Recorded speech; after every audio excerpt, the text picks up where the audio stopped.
I think really you've got to look at the nature of the Egyptian army. You know, they weren't acting purely in benevolent service of the Egyptian people. They control between 30 and 40% of the Egyptian economy, and they were watching their wallets, and clearly they felt that continued Morsi rule wasn't good for the Egyptian army's bank accounts. Okay, but there doesn't seem to be a plan, does there? There's a vacuum at the moment as to what happens next. There is.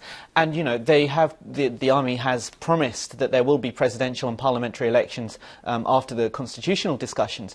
But the fact is that it's going to be a very one-sided election if it ever does happen, because the Muslim Brotherhood clearly isn't going to be, in current circumstances, allowed to compete again. All of the top leadership has been arrested, and that those arrest warrants have started to spread down the leadership. So it's going to be a very one-sided election battle.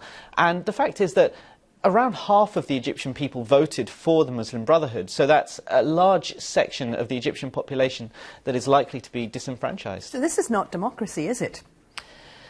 In some ways it is. It's been called a democratic coup d'etat for a very simple reason, and that is because the president, who had only been in office for 12 months, had started acting in very authoritarian ways and started deviating from what would be expected of a democratic leader.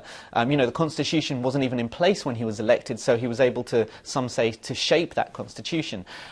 So what happened was that the people took to the streets and refused to accept that continued rule. But I think the difficulty is that, you know, we're seeing a very one-sided picture of Egypt at the moment. We're seeing Cairo, which is a bubble really in Egypt, as well as Alexandria. You know, they voted overwhelmingly in favour of the third-placed candidate in the Egyptian elections, who was a secular leftist. Hamdin Sabahi wasn't even in the runoff, one of the top two.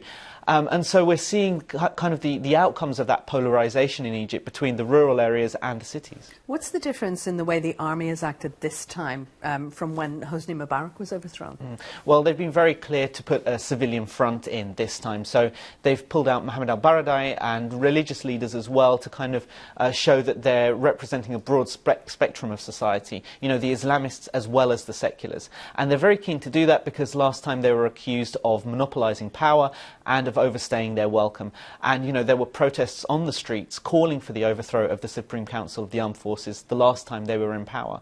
They're keen to maintain what they perceive as their current legitimacy and continue that into the future. Is the United States right to be worried about what effect this might have on the region? Of course they are. I mean, you know, this is the outcome of a decades-long battle between the army and military figures and the Muslim Brotherhood, and it's just playing out. And, you know, it's a conveyor belt, a kind of carousel. We're now seeing the outcome of that. I think, you know, the Muslim Brotherhood's tentacles spread across the region. We've seen Islamist parties come to power in other countries. And I think that if this sets a precedent, then that would be very worrying. If, you know, the first real democratic test of the Arab Spring fails on its first hurdle, then that's worrying for the entire region.